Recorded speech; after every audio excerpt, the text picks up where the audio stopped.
a scaling law is something very simple in principle. It just asks, if you take an object or you take um, a class of objects, how do they scale relative to one another? So just stay with biology. Um, um, if you take, we have this concept of mammals. That is, there's a taxonomic group in which we all have similar kinds of physiology.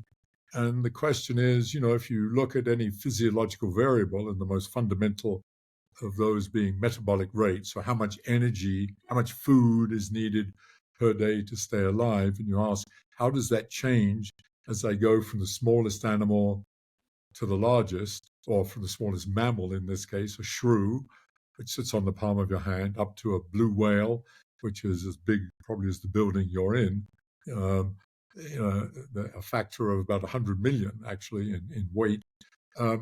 How does metabolic rate and all the physiological variables change? How does heart rate change? How does the length of its aorta change? How does the number of offspring it has change? Anything you can think of. And it turns out when you plot these things, you plot whatever their quantity is versus the size as measured by its weight, and you plot it logarithmically. This is very important. Logarithmically simply meaning that you go up by factors of 10 rather than 1, 2, 3, 4. You go up 1, 10, 100, 1,000. So you can get, in fact, the shrew and the whale on the same graph. There's 8 orders of magnitude, which you can't have a linear piece of paper. I think in my book, I actually calculated how long it would be. I think it was something like a piece of paper, I forget, I'll make up a number, 50 or 100 kilometers long in order to get if you did it, 1, 2, 3, 4 in terms of grams. So you have to do it logarithmically for practical reasons. There are also theoretical reasons for it, but if you plot it that way, all of these variables, all of these characteristics, when you plot them just on straight lines, which is kind of extraordinary, because here's what is maybe the most complex dynamic, the complex system in the universe.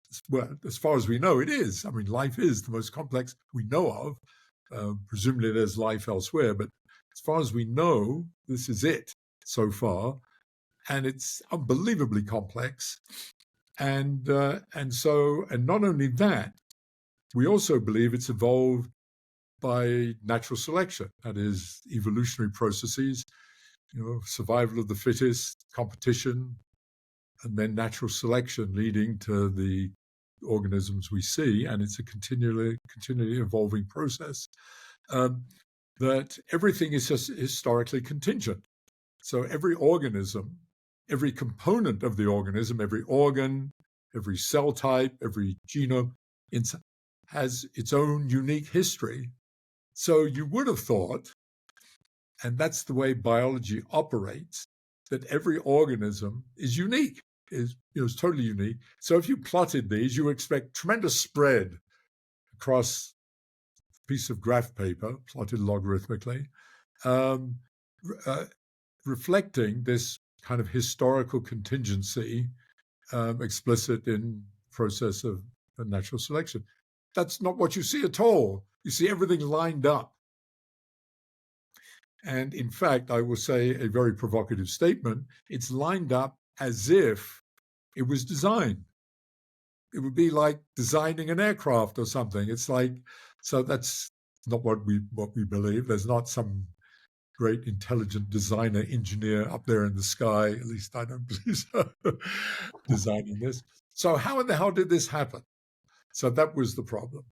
And that's the problem I worked on and eventually solved in collaboration with Jim Brown, whom I already mentioned, and his then student, Brian Enquist, who is now himself a well-known ecologist, biologist at the University of Arizona. We worked on, and the idea simply is that the one thing that is common to all organisms, whether they're microscopic or macroscopic, is, first of all, they're made of enormous numbers of components.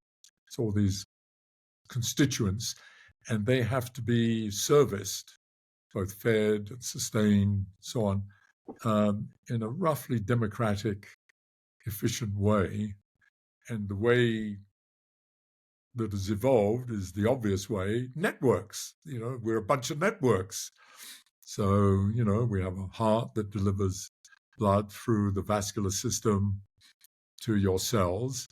And within the cells, there are networks within cells that deliver them to mitochondria within cells, and so on and so forth. So you can imagine you have all these networks inside you, from the cardiovascular system to your respiratory system to your neural system, which is information transmitting, your renal system, even your bones. They're all sort of network systems.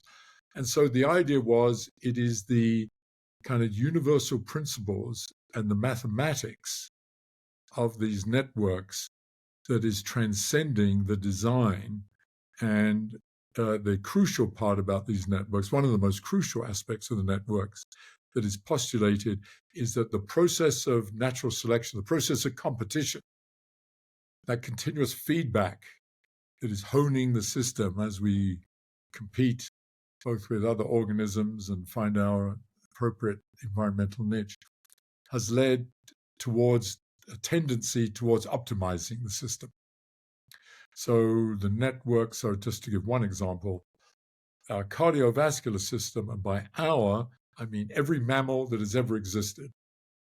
Our cardiovascular system, which we all share, has evolved to be approximately optimal in terms of minimizing the amount of energy your heart has to do, amount of power it has to put out in order to pump blood through that system to feed the cells, to deliver oxygen and nutrients to the cells. It minimizes that so that you can maximize the amount of energy you devote to living, and to, most importantly, to reproduction and the rearing of offspring, which is called Darwinian fitness, which is the survival of the fittest.